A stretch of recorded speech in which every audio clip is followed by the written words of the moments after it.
Hello everyone, welcome to the first episode of Loka Audio Nama with me, CA Preeti Agarwal. Let's begin our revision podcast with one very important and interesting topic, the Indian Contract Act 1872. In this episode, I am going to discuss the basics of contract, essential elements of contract, and classification of contract. The essential elements are covered in section 10, and this is one very important section for exam. We shall also discuss one very interesting case law, Balfour versus Balfour. Mostly case-based questions are asked on the essential elements of contract, and classification of contract is important for theory as well as case-based questions. So keep your concept book ready and let's get started. You are listening to Law Ka Audionama by CA Preeti Agarwal, simplifying law. Hello everyone, welcome to the first episode of Law Ka Audio Nama with me, CA Preeti Agarwal. Students, I'm telling you, you have made the right decision.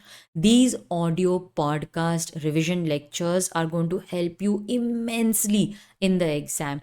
You will be able to recall everything in the exam, and I'm telling you, this is the feedback that students have given me, that ma'am, in the exam we are able to hear your voice in our head, and you just keep on talking and reminding us all the provisions, and we only write in the exam. Only our hands are working, otherwise you're always there, and we can hear your voice inside our head. So I'm telling you, students, you're going to enjoy, you're going to love these audio revision lectures. And the best part is that these revision lectures have unlimited views, so you can listen to it any number of times. Now, in these revision lectures, we are not only going to revise the concept, but I am also going to highlight the key words, the sentences that you must write in the exam. At various places, I'm going to make you write the word learn, because I want you to learn those provisions, learn those sentences as it is.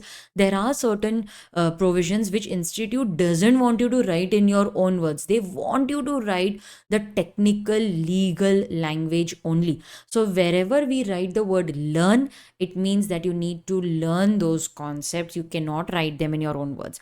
The remaining concepts can be written in your own words. You need not write everything 100% as it is. You can write in your own words also, but just ensure that you have included all the keywords and sentences. All right, I'm also going to discuss the important section numbers with you, but I'm also going to provide you a list of section numbers which you can remember in a story format. And we are also going to give you booster videos. Now these booster videos are nothing but where I will speak out, I will say the section numbers in a list format, and I will also give you the head points in a list. You just need to listen to that at least 10 times, and I'm telling you, students, without putting any extra effort, you will be able to memorize all those provisions, all those head points as it is. So you just need to keep on listening to these concepts, these provisions again and again. The only way to learn law is to listen to the law provisions again and again. जितना सुनोगे उतना अच्छे से याद होगा. सुनते रहो, just keep on listening to it, and I'm sure you will be able to memorize all the keywords, sentences, as well as the section numbers. So let's get started and let us go through the first unit of the Indian Contract Act 1872. This is the most important chapter. I have already given you the weightage of these chapters. So this is the most important and the most high weightage chapter. So let us revise. See, my flow is going to remain the same. I'm going to revise the concept, and while I revise the concept, I'm also going to make you highlight the keywords, sentences. At various places we are going to write learn. If you have not yet purchased my book, you can please visit the website capreetiagarwal.com. You can purchase this book. It is available separately. It is also available in combo with the podcast. But if you have not purchased the book, you should. I insist that you purchase the book, because this is going to be a beautiful book where everything is written in simple, easy, yet legal language. The study material which you must have received from the institute, it is easy, it is interesting to read, but it is very difficult to learn. Whereas my notes, they are very easy and simple to learn. So this concept book is available on my website capreetiagarwal.com. All right. I'm really enjoying this experience of recording the podcast. It is making me feel like a radio jockey, and it's a wonderful way of connecting with my students. So let's get started on this positive note. Okay, so in today's session, we are going to discuss the essential elements of a contract. We will discuss what is a contract. I know you're already aware of these terms. I'm not going into detail. I'm only going to revise the concept and make you highlight the things that you need to learn for exam. So we are going to study what is a contract, what is enforceability. This is very important for case based question.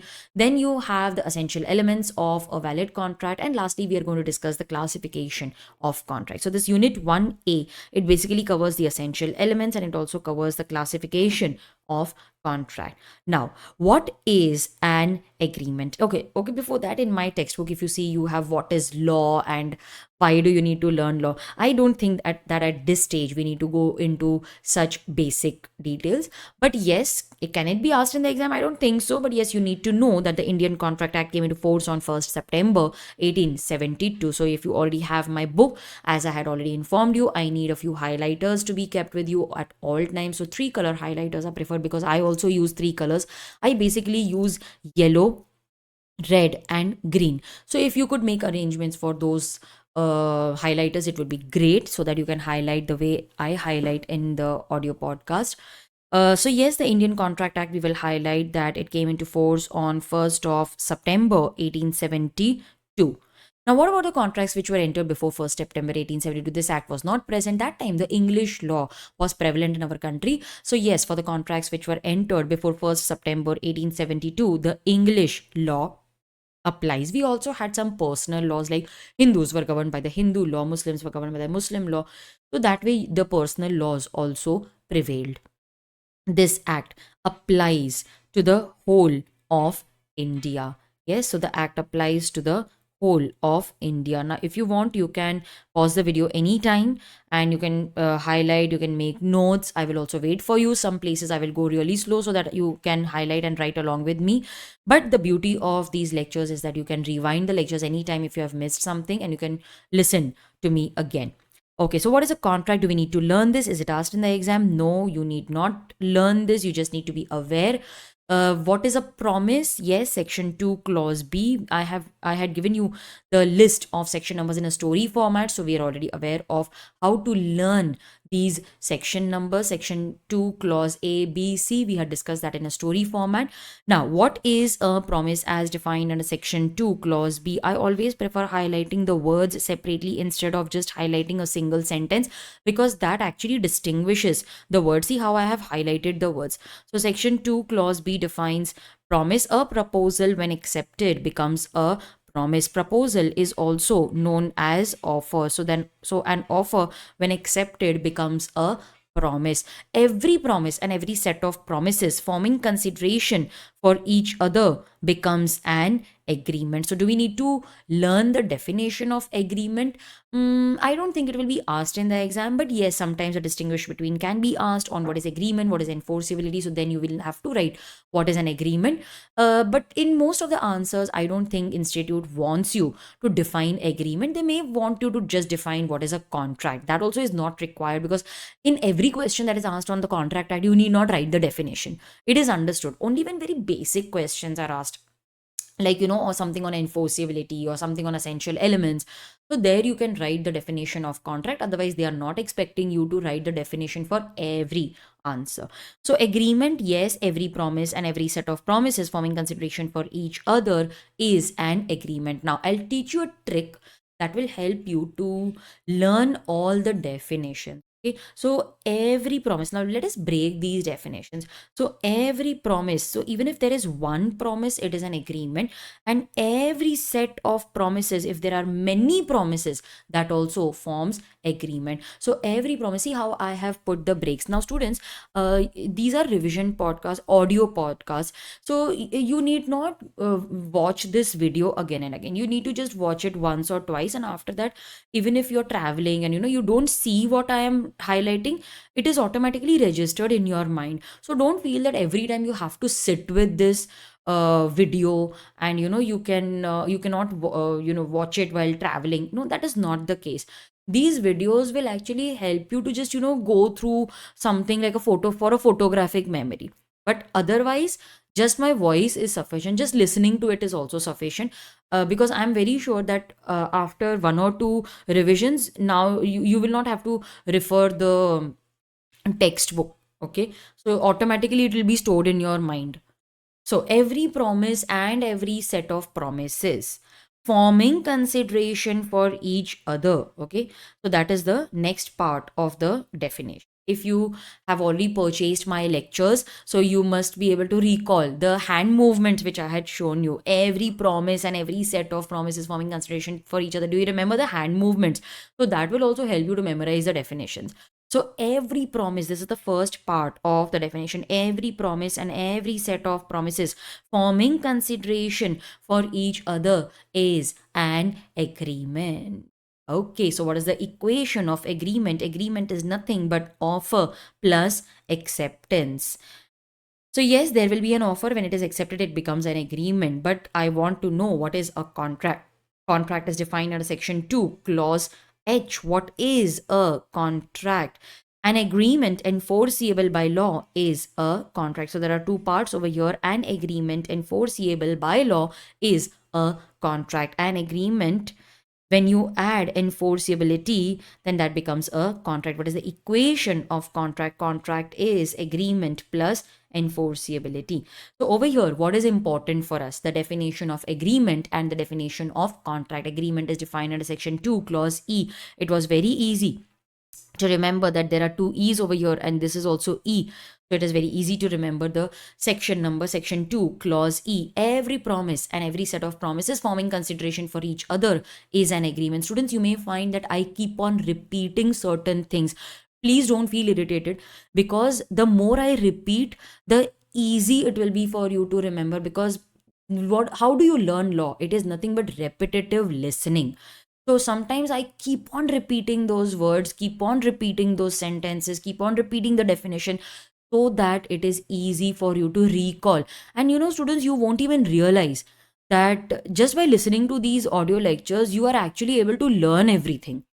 So that is because I keep on repeating. So I am going to explain, I'm going to revise, and I'm going to come back. I'm again going to revise. So there will be a lot of repetition, but that is how you learn. That is the right technique.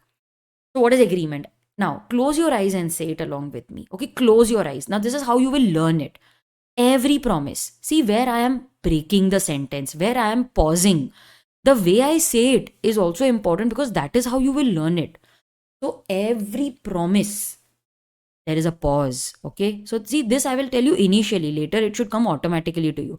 Every promise and every set of promises forming consideration for each other is an agreement. Again, close your eyes and say it with me.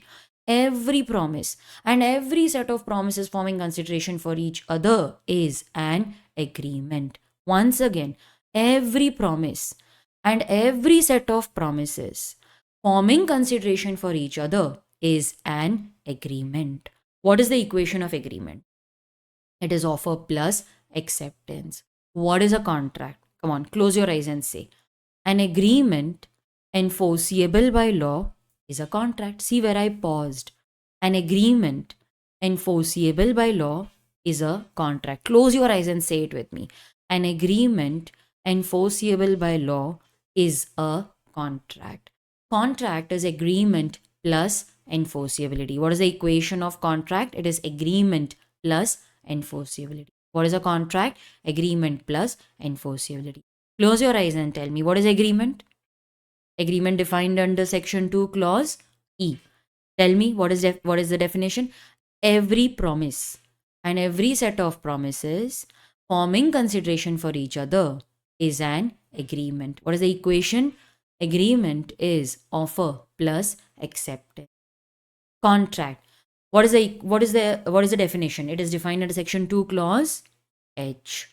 An agreement enforceable by law is a contract. What is the equation? Contract is agreement plus enforceability. Very good. Now, what is the meaning of enforceability? Enforceability means intention to sue, intention to file a case. If one party defaults, other party can take action. Okay, so what are the keywords that we are going to write over here? Now, see, let us write those keywords over here. What is enforceability? Enforceability means intention to sue, intention to file a case. Okay, so intention to sue, intention to file a case. If one party defaults, other party can take action. You should write this and learn. If one party defaults,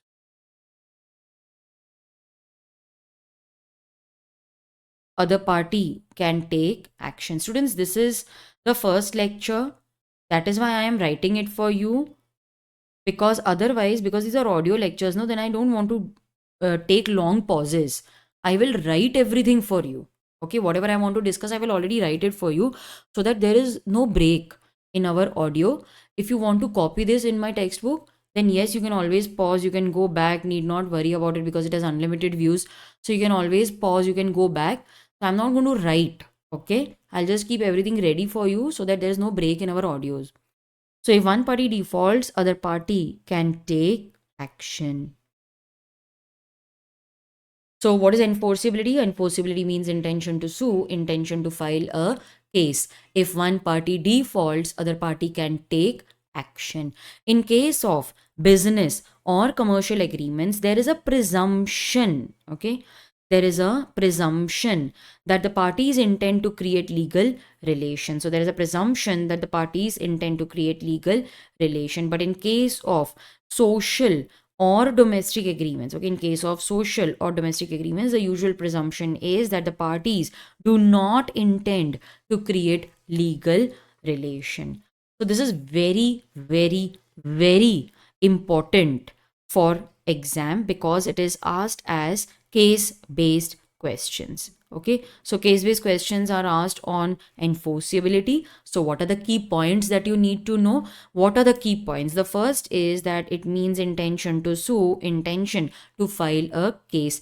If one party defaults, the other party can take action. In case of business or commercial agreements, the usual presumption is that parties intend to create legal relation. But in case of social or domestic agreements, the usual presumption is that the parties do not intend to create legal relation. So whenever a question is asked on enforceability, you need to compulsorily write these 4 points. What is one optional point which you can write? One optional point is that an agreement is said to be enforceable if it creates certain legal obligation. Why I'm not insisting on this? Because sometimes students find it very difficult to memorize it. So that is why an agreement is said to be enforceable if it creates some legal obligation. That is optional. Okay, again, what are the 4 points that we need to compulsorily write? These are my key points. I have also highlighted the keywords for you.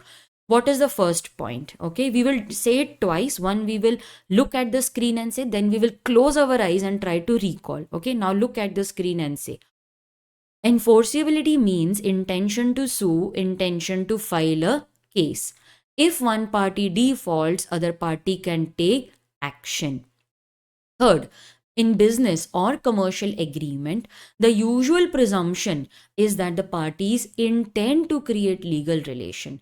Fourth, in case of social or domestic agreement, the usual presumption is that the parties do not intend to create legal relation. Now close your eyes and say, the first point, enforceability means intention to sue, intention to file a case. Second, if one party defaults, other party can take action.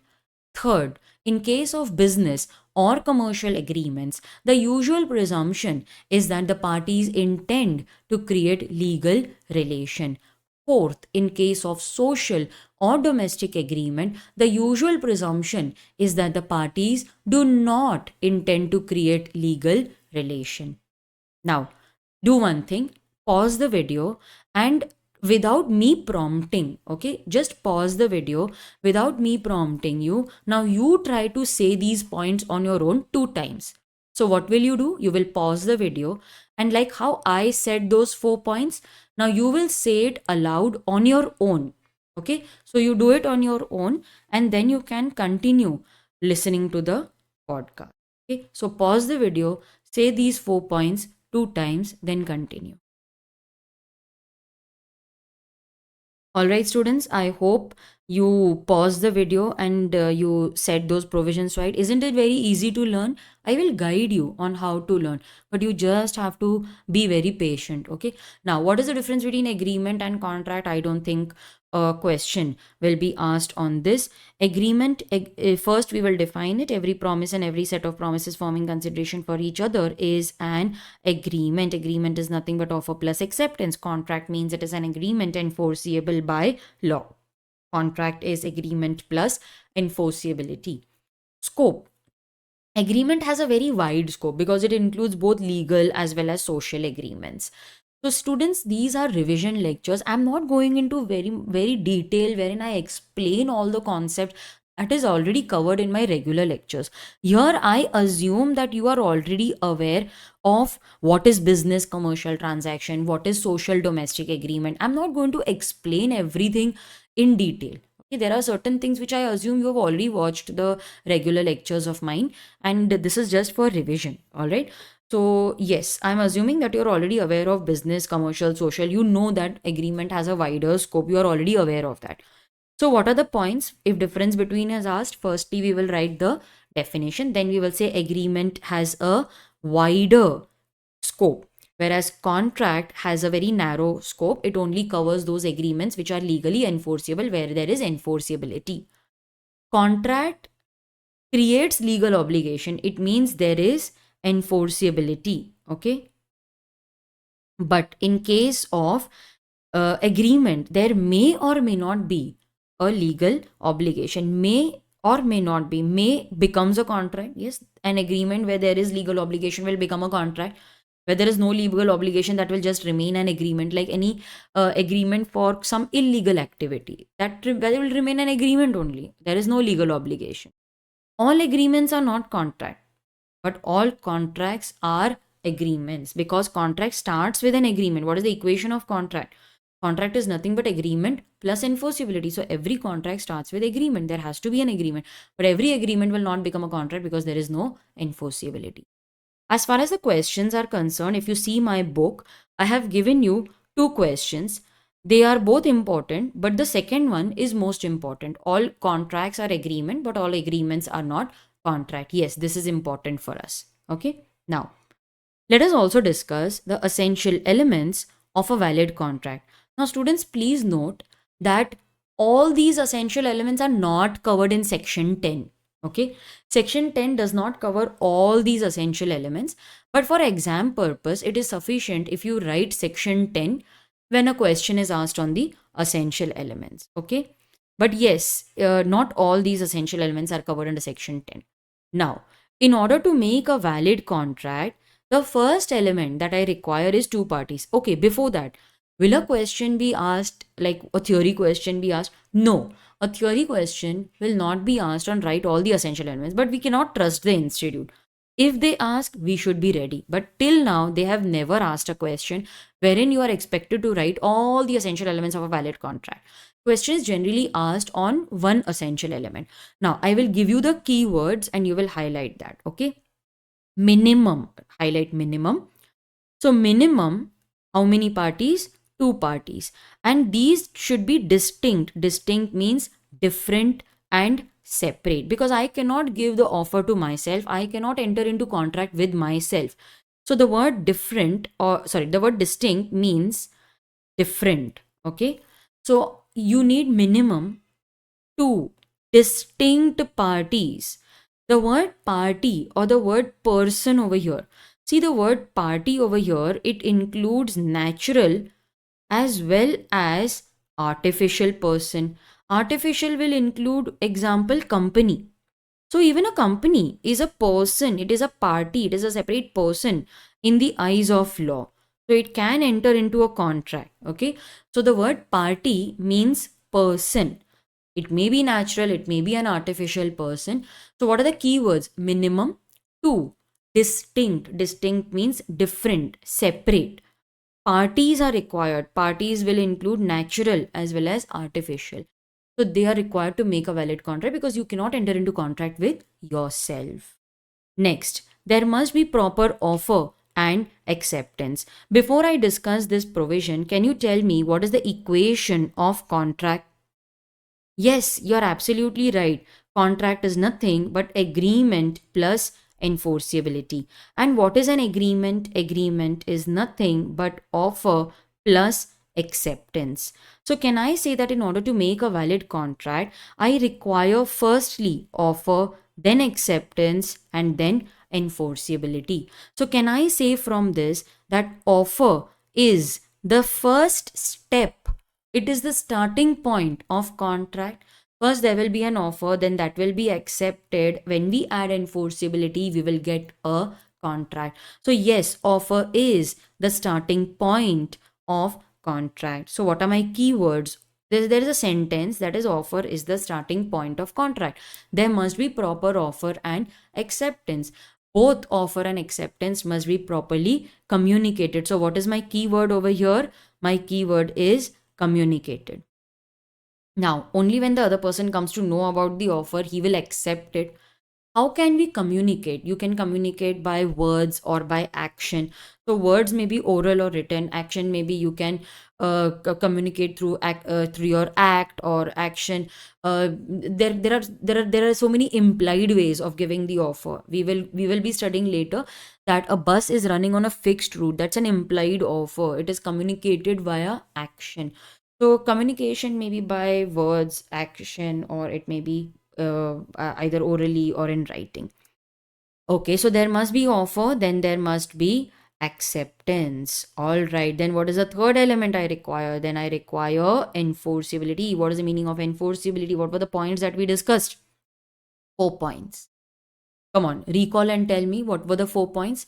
Enforceability means intention to sue, intention to file a case. If one party defaults, other party can take action. Third point was that in case of business or commercial transactions, the usual presumption is that the parties intend to create legal relation. But in case of social or domestic agreements, the usual presumption is that the parties do not intend to create legal relation. Now imagine if a small social promise, like your mom, she promised to make biryani for you, but when you went home, she prepared some dish which you don't like at all. Can you say, Mama, come, I want to file a case against you? It's a social agreement. It is, what is the meaning of social? It is between friends. It's a domestic agreement. Domestic means between family members, husband, wife, or family, mother, daughter, father, son. So in case of social, social means between friends, and domestic means between family members. So in case of social or domestic, the usual presumption is that the parties do not intend to create legal relation. You please sort this on your own. If every small promise between friends and relatives becomes a contract, the court will be flooded with cases. We don't want to do that. So you please sort it on your own. This is the logic. That is why social and domestic is not considered as a contract. The presumption is that it is not creating legal relation. It is just an agreement. You please solve these promises on your own. Okay. Now there was a very famous case law which we had studied over here. That was Balfour versus Balfour. Mr. Balfour and Mrs. Balfour, they were enjoying a holiday in London when suddenly Mr. Balfour was called back to his place of work in Sri Lanka. So he told Mrs. Balfour, come on, let us pack your bags. Let's go back to Sri Lanka. She said, I cannot travel. I have developed arthritis, that is severe knee pain, swollen joints. I cannot travel. And the doctor has advised me not to travel because the jungle climate of Sri Lanka is not suitable for my condition. So I cannot travel. So Mr. Balfour says, okay, so you stay in London. But Mrs. Balfour says, I don't have enough money. So he promised to pay her £30 per month. Mr. Balfour promised to pay, but then he fails to send the money. Mrs. Balfour filed a case. What do you think, students? Would she have won the case or lost the case? Yes, of course she lost the case because this was just a domestic agreement. So parties never intended to create legal relation. We go with this assumption that parties don't intend. But I had mentioned during my lectures that even if it is a domestic agreement, the parties can, okay, they can enter this legal aspect. They can create legal relation by making this in writing, and they can show intention to create. Or even if it is not in writing, it can be oral also, but you have to show your intention that if you don't fulfill the contract, I will file a case, and my servant is acting as a witness over here. So law says that we go with an assumption that parties do not intend to create legal relation, but you may voluntarily by an agreement, either oral or in writing. Writing is always preferred because there is a proof. You may in writing, okay, you may agree that yes, we want to create legal relation. So you can do that by making an agreement in writing, or you may show legal relationship in some manner. Okay, the next element is that there must be free consent. I will make you learn the head points. First, let us understand them. So, free consent means that, first, let us define consent. So, consent means that the parties must agree upon the same thing in the same sense. And there is a Latin phrase, consensus ad idem. Consensus ad idem means that parties must agree upon the same thing in the same sense. This is consent. Now, Section 13 defines consent, and Section 14 defines free consent. Consent means that the parties must agree upon the same thing in the same sense, and this consent must also be free. Consent is not free when it is caused by coercion, undue influence, fraud, misrepresentation, and mistake. Coercion, Section 15; undue influence, Section 16; fraud, 17; misrepresentation, 18; and mistake, 20. This mistake that is covered in Section 20 is nothing but your bilateral mistake. Bilateral mistake is covered under Section 20. This will make the contract void. Coercion, Section 15; undue influence, 16; fraud, 17; misrepresentation, 18. Then what is given in Section 19? Section 19 says that if the consent is obtained by coercion, fraud, and misrepresentation, ma'am, you missed undue influence, that is covered under Section 19A. So undue influence is covered under Section 19A. But the bottom line is that in case the consent is obtained by coercion, fraud, misrepresentation, even undue influence, then the contract is voidable. Yes, the contract is voidable. And if it is caused by mistake, Section 20 says that if the consent is obtained by mistake, then the contract is void. So there is a difference in the effect. So let's do it once again. In case the consent is obtained by coercion, Section 15, you have to say it along with the section number only, then you will be able to learn it. Coercion, Section 15; undue influence, Section 16; fraud, 17; misrepresentation, 18; and mistake, 20. Then the consent is not considered free consent. If it is caused by coercion, undue influence, coercion, fraud, mistake, Section 19 says that the contract is voidable. And if it is caused by undue influence, Section 19A says that it is voidable. So Section 19, coercion, fraud, misrepresentation, contract is voidable. 19A, consent obtained by undue influence, is voidable. All right. So this is one list which you need to learn. And of course, it is there in Unit 3 also, so you will be able to learn it. What is the meaning of coercion? This is just an introduction. Coercion means, what are the keywords over here? What are my keywords? There is some kind of threat or physical force to cause the other person to enter into contract. What is the meaning of undue influence? What are the keywords? There is some kind of moral or mental pressure. But here it is important that there has to be some kind of relation between the parties. This need not be blood relation, but there is some relation by which one party can influence the decision of the other party. One party is in the position to dominate the will. This is also important. Dominate the will of the other party. That is also my keyword. So undue influence means there is some kind of moral or mental pressure between persons whose relation are such that one party is in the position to dominate the will of the other party. So these are my keywords. What are my keywords in coercion? Tell me. Threat and physical force. What are my keywords in undue influence? Moral, mental pressure, relation, and to dominate the will. What is undue influence? Tell me once again. It means there is some kind of moral or mental pressure between the persons whose relations are such that one person is in the position to dominate the will of the other person. And he uses that position to obtain unfair advantage. Okay, then what is fraud and what are the keywords? For fraud means there is false representation.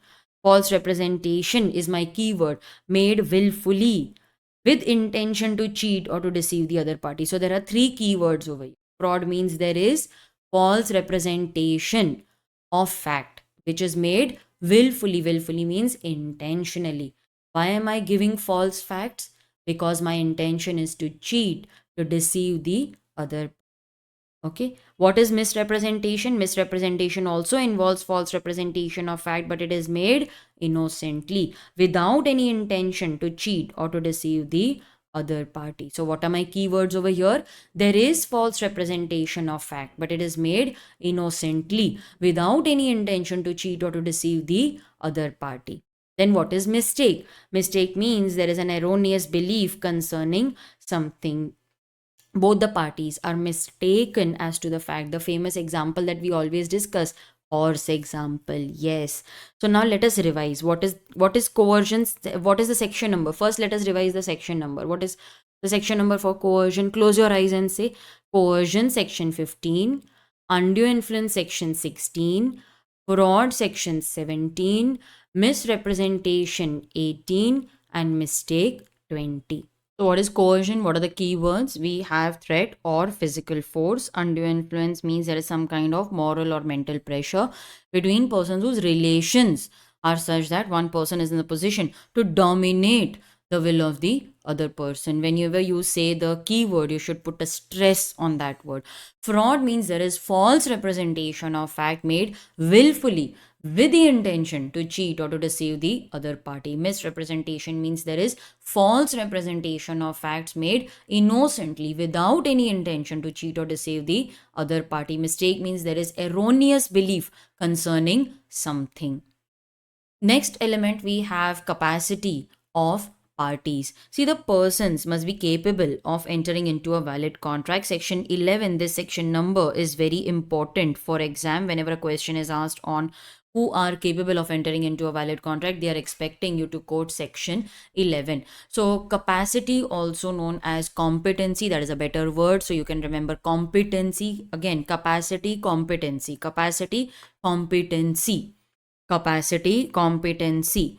So who are capable of entering into a valid contract? We have a major person, someone who has completed 18 years of age, person of sound mind, he is normal, rational, sane, and person who is not disqualified from contracting. Who are disqualified? We have alien enemy, foreign sovereigns, ambassadors, king, queen, monarch, rulers, convict, and insolvent. Convict means a person who is in prison. He cannot enter into contract while he is in prison, but when he comes out of prison, he is capable of contracting.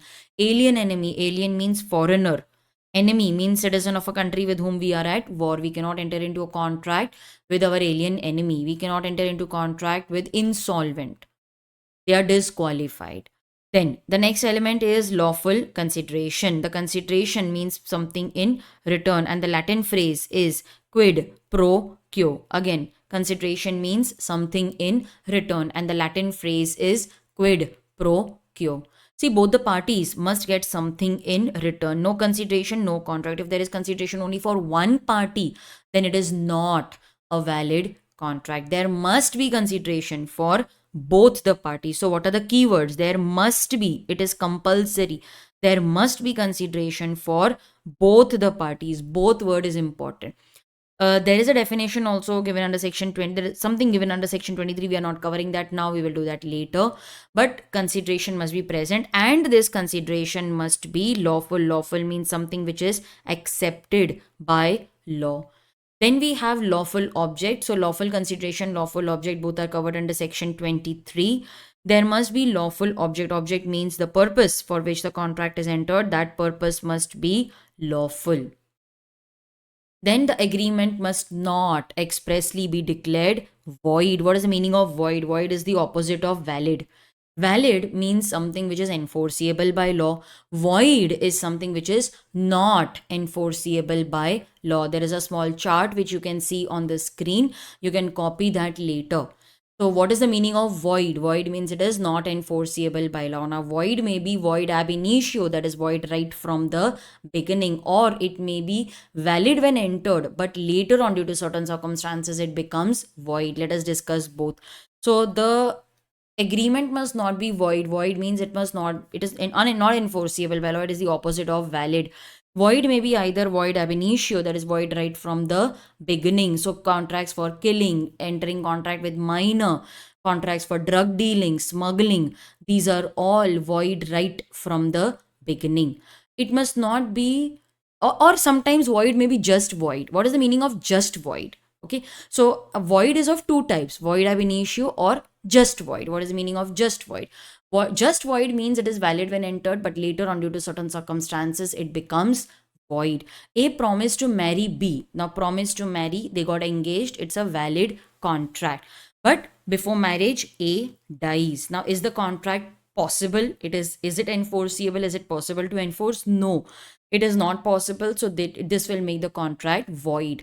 So when the contract was entered, that time it was valid, but it became void due to certain circumstances. So yes, now let us revise. Void is the opposite of valid. Void means it is not enforceable by law. Void may be void ab initio, that is void right from the beginning. For example, contracts for killing, entering into contract with minor, drug dealing, smuggling. Void may be either just void. What is the meaning of just void? Just void means it was valid when entered, but later on it became void due to certain circumstances. Okay. Next, so the agreement must not be expressly void. There are certain agreements which law says that they are void. So in this case, we have a few examples mentioned in the textbook also. Agreements in restraint of marriage, agreement in restraint of trade, and in the nature of wager. Agreement in restraint of marriage, section 26. Agreement in restraint of trade, section 27. Agreement in the nature of wager, section 30. You cannot stop someone from marrying a person of his or her choice. Such agreements are void. So marriage, you are stopping someone from marrying, whether it is complete restraint or partial restraint. Every kind of restraint is void. Now X gave 50 lakh rupees to Y, and Y promises not to marry ever. Such agreements are void right from the beginning. Okay, so they are void. You cannot enter into such contracts. You cannot stop someone from marrying a person of his or her choice. You cannot stop someone from carrying on lawful business, trade, profession of his or her choice. Now, X promises to give 10 lakh rupees to Y, and Y promises to stop his business.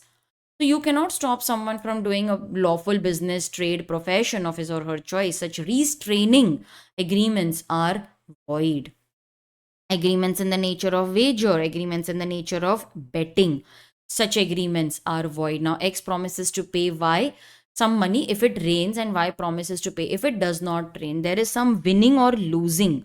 Such wager agreement, like betting agreement, what happens in a bet? One party will win, other party will lose. Such betting agreements, betting means that there is some winning or losing. Such betting agreements are void. So what is wager? Wager is nothing but bet. In case of bet, there will be some winning or losing. Okay, meaning must be certain, that is the next element. The terms, the words, they must be certain and unambiguous. The meaning of the word unambiguous means it must be clear, it must be certain, there must not be any confusion. Okay, it must not be confusing, it must be unambiguous. Then what is the meaning of the word ambiguous? Ambiguous means it is confusing, it is not clear. Okay, the word ambiguous. Okay, ambiguous. The word ambiguous means it is unclear, confusing. Okay, so my agreement must not be such. My agreement, the terms, the words, they must be certain, clear, and unambiguous. Section 29. Section 29 is very important for exam. You need to learn this. Wherever I write the word learn, it means that you have to learn this as it is. An agreement, the meaning of which is not certain, or it is not capable of being certain, it is void. Now, X is a dealer in different kinds of oil. If the question is asked in the exam, 99% it will be on this example only. X is a dealer in different kind of oil, and he offers to sell 100 liters of oil to Y at 100 rupees per liter. Is this agreement valid? No. Why no? Yes, exactly, because the kind of oil is not specified. But what if I change the example a little? Let's do a variation. X is a dealer in coconut oil only, and he agrees to sell 100 liters of oil to Y. Will this be a valid contract? Yes, this will be a valid contract, even though the type of oil is not mentioned. It is understood, no, because he's a dealer in coconut oil only. So the kind of oil, it is easily understood. So that is why this is a valid contract. The next essential is possibility of performance, section 56. The contract must be capable of being performed. Now, selling a house, yes, it is very much capable of being performed, but be giving a piece of moon, bringing a star from the sky, showing dinosaur, discovering treasure by magic, all these are agreements which are impossible to perform. They are void. If there is any legal formality, then those that legal formality needs to be complied with. Like for example, sometimes law requires that the agreement has to be in writing. Okay, sometimes there is such requirement that it has to be in writing, there has to be some attestation, stamping. Then in that case the contract will have to be made accordingly. So if there is any such legal requirement, then we will have to follow that legal requirement. Otherwise you can make the contract as you want. Even oral contracts are valid. Law does not insist that the contract has to be in writing. Okay, so if there is some legal formality, then you need to comply with with that legal formality. Otherwise you can prepare the contract in a way that you want. So in case there is any legal formality, we will also comply. Otherwise we can make a contract orally, writing. There's absolutely no problem in that. Law does not insist that the contract has to be made in writing. But yes, it says that if it is a contract for selling of immovable property like house, or if it is a gift contract, then the contract has to be in writing. So if there is such legal formality of registration, stamping, attestation, writing, then we will have to comply with those legal formalities. So those were the essential elements of a valid contract. Now let us go through the head points so that you can listen to it multiple times and memorize it. So the first essential element is two parties. Okay, I'm now going to give you a list without any interruption. Two parties, proper offer and acceptance, intention to create legal relation, free consent, capacity of parties, lawful consideration, lawful object, agreement must not expressly be declared void, certainty of meaning, possibility of performance, and legal formalities. Students, if you want, you can rewind and listen to this list 5 to 6 times so that you are able to learn the essential elements and the head points. Now, let us discuss the classification of contract. Now, contract may be classified according to validity, according to enforceability, according to formation, and according to performance. According to validity, we may have a void contract, voidable contract, or illegal agreement. Now, what is the meaning of the word void? We just discussed it. Void means it is, what are the keywords? Not enforceable by law. Void is defined under section 2, clause J. A contract, it means it was valid when entered.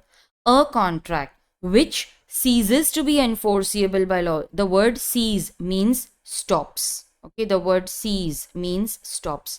An agreement, a contract which ceases to be enforceable by law becomes void.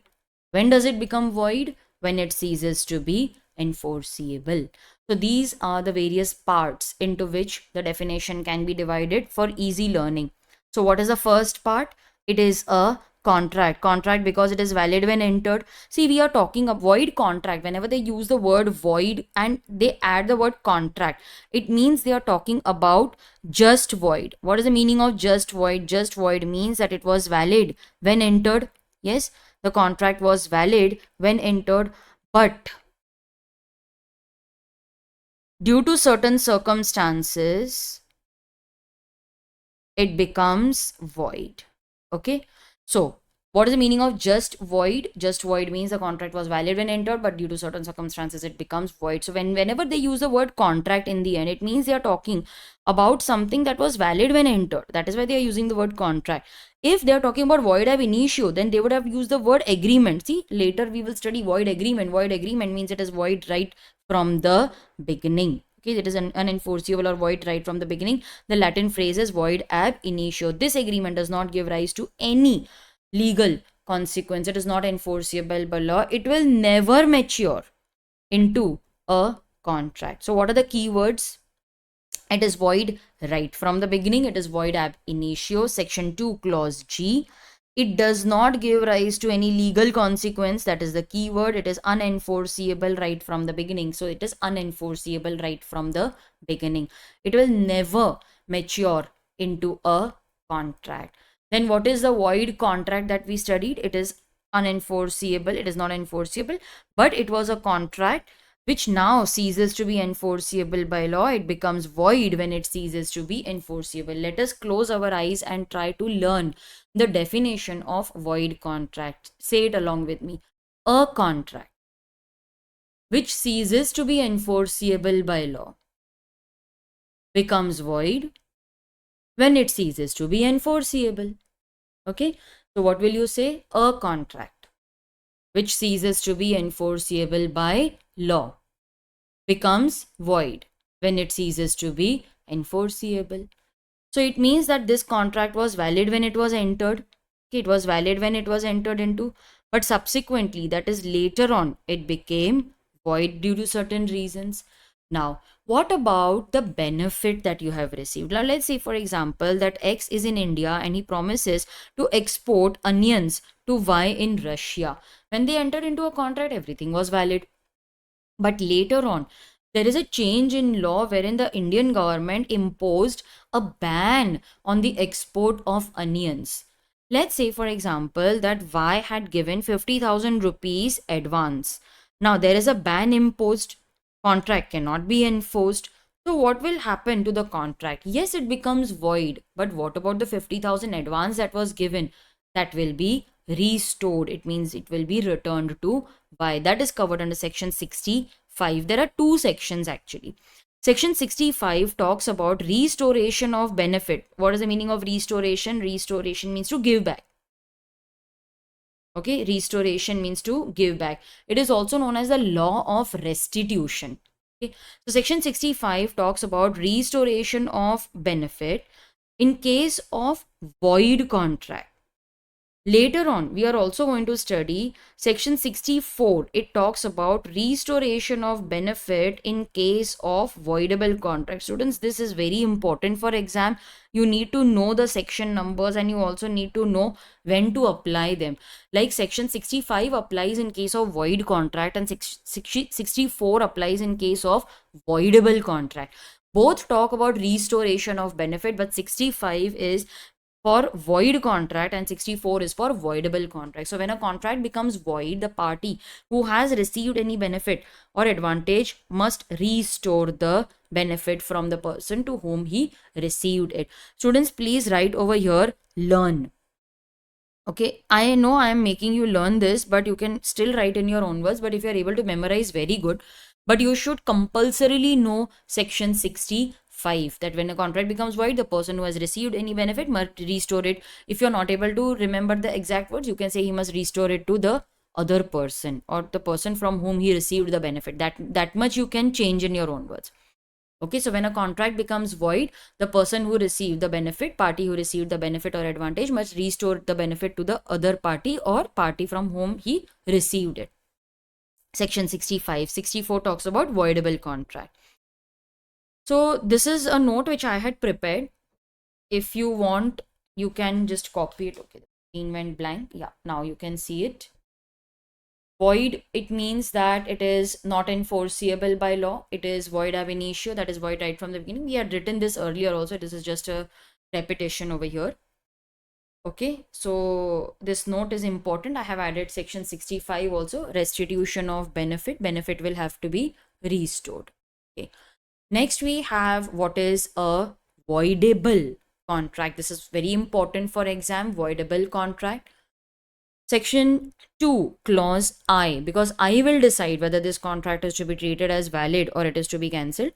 So I will decide. So section 2, clause I, an agreement which is enforceable by law at the option of one party but not at the option of the other party is a voidable contract. This was the note that we had written during our lectures, that is, Don threatened to kill X. There is coercion. Now, in case of coercion, the aggrieved party, the dukhi party, okay, aggrieved party or dukhi party has two options: keep quiet, treat the contract as valid, or cancel the contract. So the aggrieved party, and see students, this option is available only and only with the aggrieved party. The other party does not have these options. Only the aggrieved party has an option either to keep quiet, treat the contract as valid, or to cancel the contract. Another word for cancellation is to rescind the contract or to repudiate the contract. Rescind, rescission, cancellation, they all mean the same.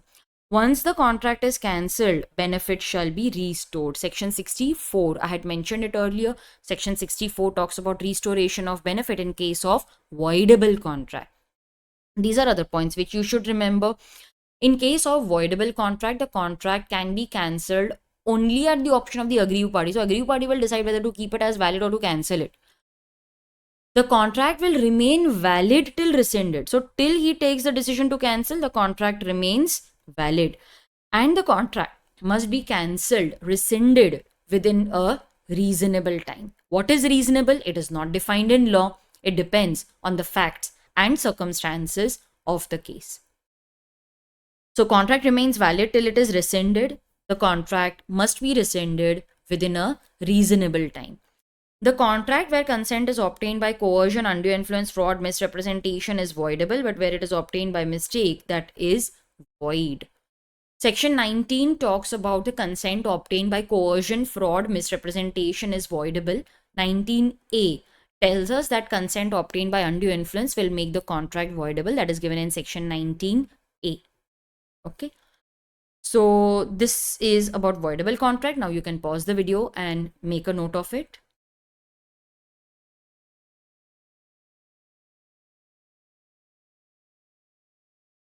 All right. So that was voidable. Next, whatever I have discussed is already covered over here. The consent which was obtained by coercion, undue influence, fraud, misrepresentation, they are voidable. But bilateral mistake is void. Until the contract is rescinded or avoided, it remains valid, but rescission must be within a reasonable time. If the party who is rescinding the contract, that is aggrieved party, if he has received any benefit, he must restore it. That is covered in section 64. How will you learn the definition? An agreement which is enforceable by law. At the option of one party, here one party means the aggrieved party. Okay. So here he will decide whether to treat the contract as valid or cancel, but that is not option. That option is not available with the other party. Then such contracts are known as voidable contract. So an agreement break which is enforceable by law at the option of one party but not at the option of other is a voidable contract. So an agreement which is enforceable by law at the option of one party but not at the option of the other is a voidable contract. Okay. Benefit shall be restored. Section 64. Difference between can be asked. So you can go through this later. Next, let us discuss the concept of illegal agreement. Okay, so what happens in an illegal agreement? Illegal agreement is something which is contrary to law. It means it is against law. Can I say that it is void ab initio? So illegal is void ab initio. It is void right from the beginning. Now, please note, students, that if the main agreement is void, the collateral need not be void. Collateral means additional. If the main agreement is void, the collateral or additional need not be void. But if the main agreement is illegal, then the collateral is also tainted with illegality and hence it becomes void. Now, let's say, for example, that X promised to marry Y. It's a valid contract. Now, for marriage, you need loan, so he borrowed money from Z. But unfortunately, Y died before marriage. Now, can this main contract be enforced? No, it has become void. But what about the collateral? What about the loan transaction?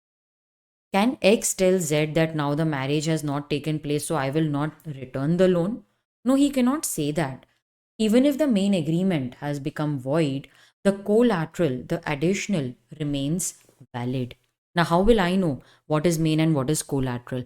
See, I want to get married. That is why we take loan. So, marriage is the main contract and loan is collateral. But what if the main agreement is illegal? Then the collateral is also tainted with illegality. It becomes void.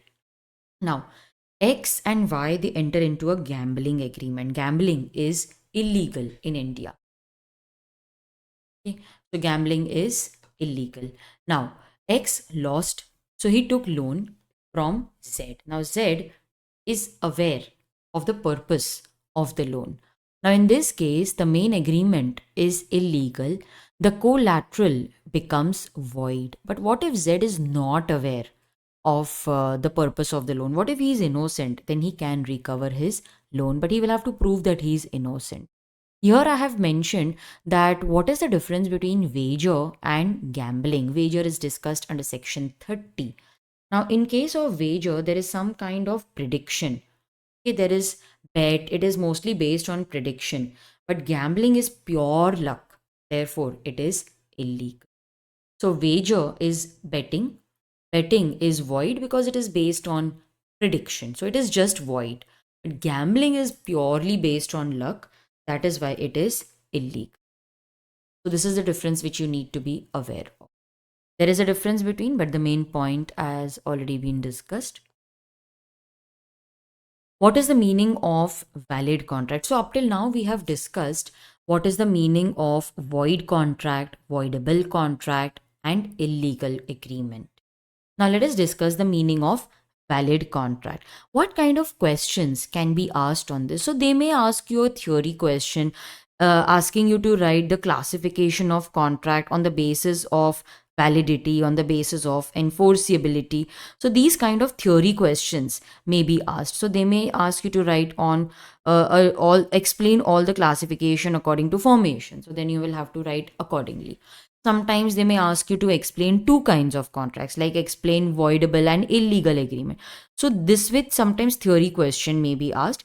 A case-based question can definitely be asked, but in case of theory, sometimes they ask you to just explain voidable, explain illegal, something like that. Now, what is the meaning of valid agreement? Valid contract is a contract which is enforceable by law. All the essential elements are present. So, what are the keywords over here? It is enforceable by law and all the essential elements of a contract are present. Then we have unenforceable contract. Unenforceable contract means that it has all the essential elements except one. So there is some kind of technical defect, like it is not in writing, it is not properly attested, it must be stamped, it is not so. So there is some legal formality which is not complied with.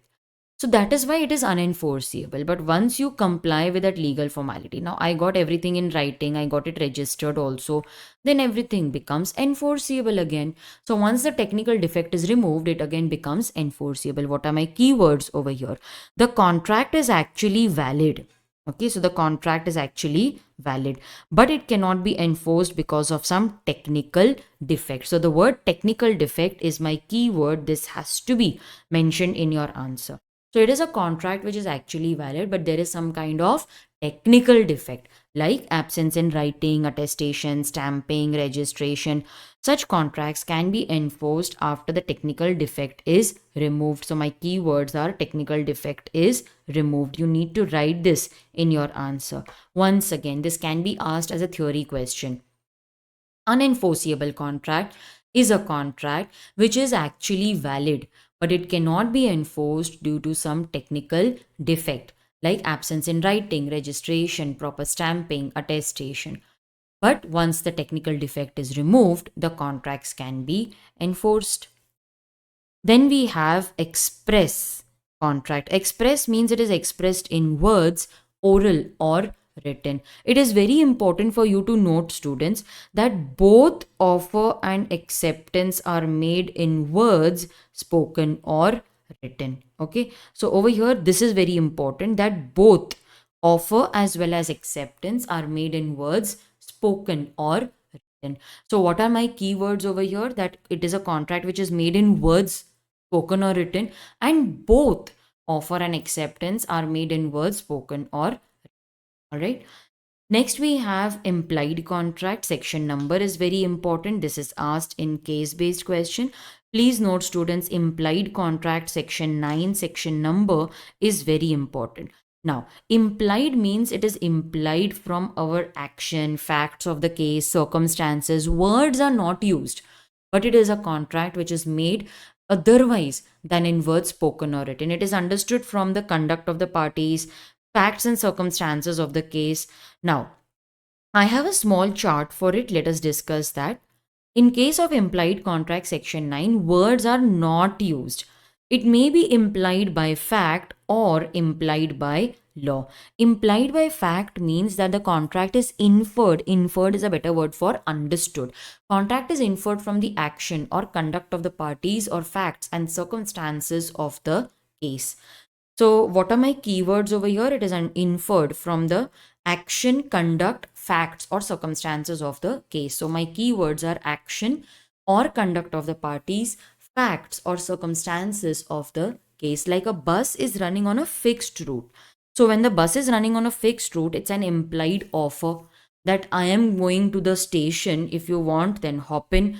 We board the bus. That is implied acceptance. Implied means we have boarded the bus and we will pay for it. Okay, so this creates an implied contract. So bus running on a fixed route is an implied offer. We board the bus, that is implied acceptance. This creates an implied contract. Then what is implied by law? Parties never intend to enter into contract, but law says that there is a contract between you two. So the contract is imposed by law. Parties never intended to contract. The contract is imposed by law. A by mistake left goods at the house of B. Now B, instead of returning the goods, he used the goods. So A by mistake left goods at the house of B instead of C. Now B, instead of returning the goods, he used the goods. Now if you have used the goods, you will have to pay for the goods. There was no offer, there was no acceptance, but this is a contract which is created by law. This is very similar to quasi contract. Okay, so quasi means it is just like a contract. It is not an actual contract because one or the other essential element is missing. Like in this case, there was no offer, there was no acceptance, but even then it creates a valid contract. So it is it is a type of quasi contract. Then what is the meaning of tacit contract? Because we had also studied something like tacit contract. Tacit means silence. Okay, the word tacit means it is inferred from the silence of the party. Now, this is not a separate kind of classification. Tacit contract is a part of implied by fact. Okay, so it is not a separate kind of classification. You won't find this in the act. It is just implied from the silence of the parties. Now, how will we understand what is to be written in the exam?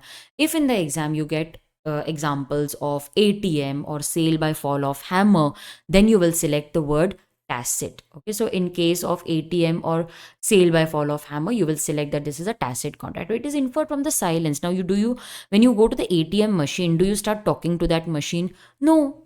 So in this case, it is understood from our action that we are inserting the card, we are interested in getting the amount. That amount will be given to us. That is implied acceptance. That is implied acceptance by the bank. Sale by fall of hammer. Now I have announced that there is an auction. It is an invitation to offer. Offer is actually given by the bidders. Okay, so the bidders, they give the offer which is accepted by the auctioneer. The auctioneer will accept the person who has the highest bid. So that is acceptance. This will create a contract. So words are not used. My action of raising the card for bidding, that is implied offer, and striking of hammer, that is implied accept. This is a very common question which is asked in the exam, maybe 2 to 3 marks. Mr. X, he got down from a train. He was standing on the platform with his luggage. A coolie suddenly approached him and picked up his luggage and started walking out of the station towards the exit. Mr. X also walked behind him. Now, at the exit, the coolie placed the luggage on the ground and he demanded money from X. Now, you have to decide whether X is obligated to pay or can he say, thanks, buddy, we'll meet next time also. Of course, he has to pay. This is an implied contract. Now, the coolie, by picking up the luggage, gave an implied offer, and Mr. X did not object. He simply started walking behind the coolie. So, that is implied acceptance, and this creates an implied contract. Now, what is the common mistakes that students make while answering this question if asked in the exam? They will only explain that yes, this is a contract, but they don't go to explain that coolie has given an implied offer.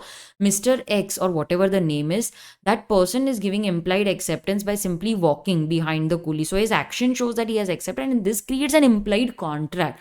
So they just say that this is an implied contract, but how it is created, they don't specify that. So this is something which I want you to write in the exam, that if a question is asked on implied contract and this particular case is asked, then you need to also mention that what is an implied offer in this case, what is implied acceptance, so how it is caused, you need to explain all that also.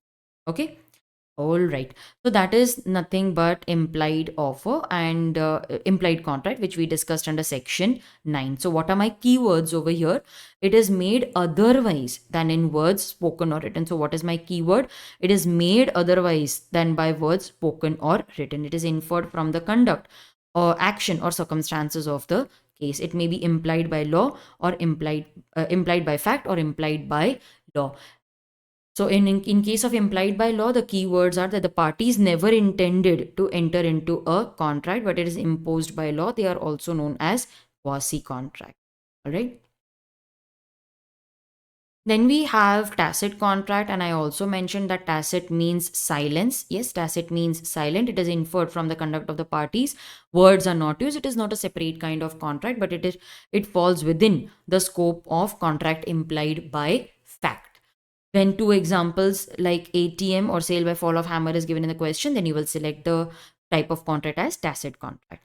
Next, we have executed contract. Executed means it is completely performed. What are my keywords over here? It is completely performed. That is, highlight both the parties. The keywords are both. Both word is important. Okay, both the parties have fulfilled their obligation. Nothing remains to be done. So if a question is asked on executed contract, I want you to include both the bullet points. When a contract has been completely performed, okay, completely performed, that is, both the parties have fulfilled their obligation, nothing remains to be done. Okay, so these are my keywords, and both the sentences are very important for us.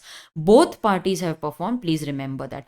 What is unilateral contract? Unilateral is a kind of executed contract. It is not a separate kind of contract. It is a kind of executed contract. So uni means one. It is a one-sided contract in which after formation, the keyword here is after, in which after formation only one party has to perform his obligation. The other party has already performed his obligation either at or before the formation of contract. So this is not a separate kind of contract. It is a kind of executed contract only. If this is asked in the exam, the first bullet point is very, very important for us, and I would prefer if you learn this.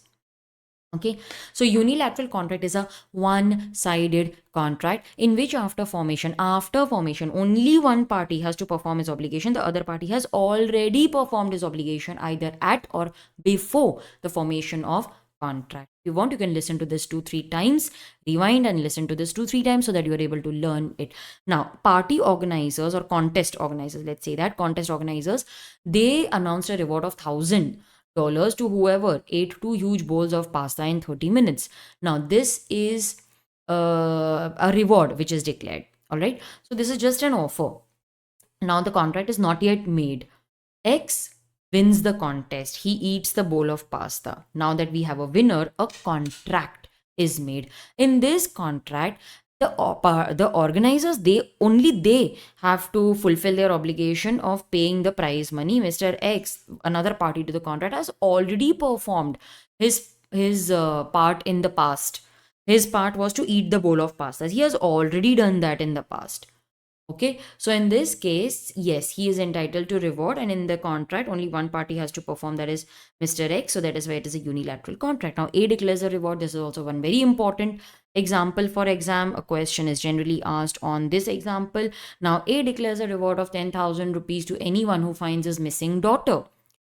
So this is just an offer which is made. Okay, now we don't have anyone who has found the daughter. Now Mr. B finds the daughter. A contract is now made. In this contract, only A has to fulfill his promise of giving the reward. B, who has already found the daughter, has done his work in the past.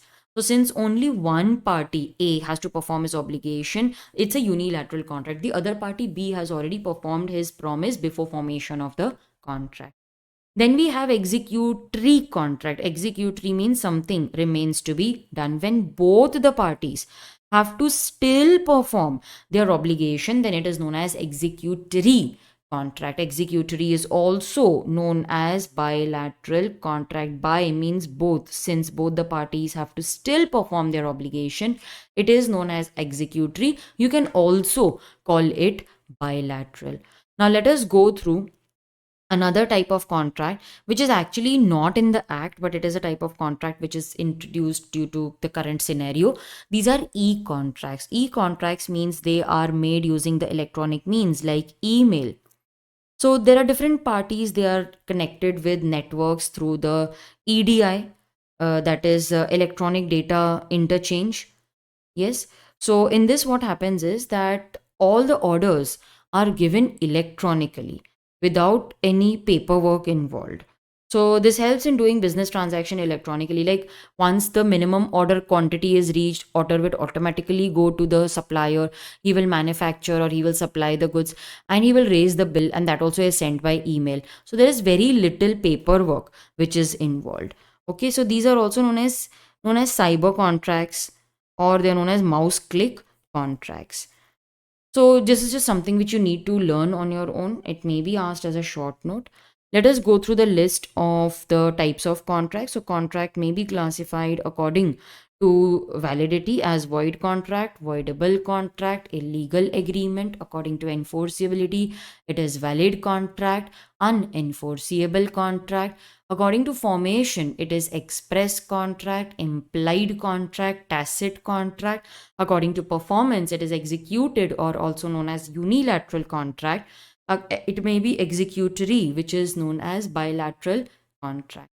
Okay, so this is something that you need to know, can be asked as short note. And students, with this, we come to an end of the first episode, which covered Unit 1A of the Indian Contract Act. This was just an introduction which covered the essential elements of a valid contract and also the classification of contract. I highlighted the keywords for you, the key phrases. There were certain things which I wanted you to learn, and we also highlighted the important section numbers. So just pay attention to these, and I'm very sure that by listening to these podcasts again and again, you will be able to memorize all the keywords.